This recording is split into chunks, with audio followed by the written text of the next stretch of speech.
मराठा आरक्षणासाठी महत्त्वाचा दिवस आहे। वाशीमध्ये जरांगे पाटील सरकारचे नवीन GR वाचून दाखवत आहेत। एकीकडे मराठा समाज आंदोलनावर ठाम आहे, मुंबईला जाण्यावर ठाम आहे। काय या सगळ्यातून आता लाईव्ह तिथे काय चालू आहे मी पाहिलं नाही। मी आता परमपूज्य गुरुमाऊलींच्या निमंत्रणावरनं इथे बचत गटाच्या कार्यक्रमासाठी आलेले आहे।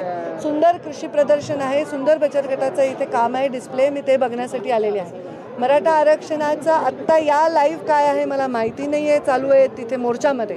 पण मला हे माहिती आहे की जरांगे पाटील आणि त्यांचे सहकारी मुंबईमध्ये जात आहेत आणि सरकारने त्यांच्या जो शब्द दिलेला आहे ते सरकार पाळणार आहे असं सरकार म्हणत आहे। तर मी सुद्धा उत्सुकतेने बघतेय की मराठा समाजाला न्याय कसं देणार आहेत, याच्याकडे मी पण उत्सुकतेने बघते। काय नेमका तोडगा यावर सरकारकडून काढला जावा काय आपण? मी याच्यावर भाष्य करण्यासाठी त्या कुठल्याही रोलमध्ये नाही।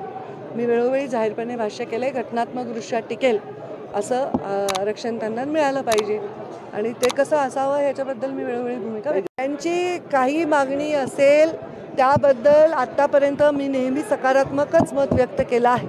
माझं मराठा आरक्षणाच्या बद्दलचं मत जगजाहीर आहे आणि गेले 2 दशकं राजकारणात मी ते वेळोवेळी मांडलंय, परत मांडण्याची आवश्यकता नाही। यामध्ये त्यांना घटनात्मकदृष्ट्या टिकेल असं आरक्षणच देता येईल। त्यामुळे आरक्षण कोणी कसंही हो म्हणून ते घटनात्मक जर नाही टिकलं तर मराठा समाजावर घोर अन्याय होईल।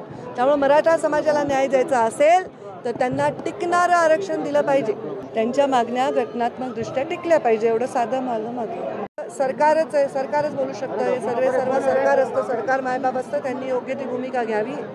आणि मी यांच्या हे बघा, ही आरक्षणाची लढाई वंचितांची लढाई आहे, त्यामुळे वंचितांच्यासाठी माझ्या नेहमीच मनापासून पोटातून शुभेच्छा आहेत।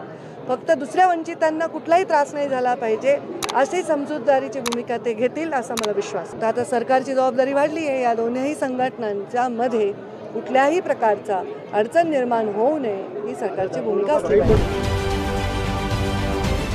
राजकारणातील प्रत्येक अचूक बातमीचे सर्वात आधी अपडेट्स मिळवण्यासाठी सरकारनामाच्या सर्व सोशल मीडिया प्लॅटफॉर्मला लाईक, फॉलो आणि सबस्क्राईब करा।